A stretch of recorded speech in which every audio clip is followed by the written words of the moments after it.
जिस वक्त लोग आपको छोड़ के चले जाएं, एक वीर हो और आपको छोड़कर चले जाएं और आपको कहें कि ये तुम्हारे उन अमाल का नतीजा है जो तुमने हमारे साथ किए थे, फिर भी लोगों की बातों की वजह से परेशान नहीं होना।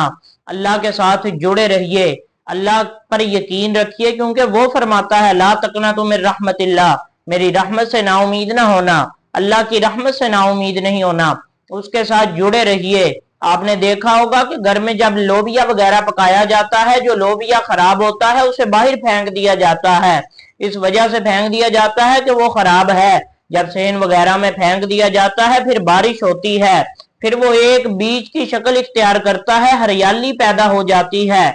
जिसने फेंका होता है वो भी उसे देख के फिर खुश हो रहा होता है, ऐसी हरियाली निकल आती है, अल्लाह रहमत की बारिश नाजिल करता है। इसी तरह आपने अल्लाह के साथ जुड़े रहना है, अल्लाह ताला जरूर आप पर भी रहमत की बारिश करेगा।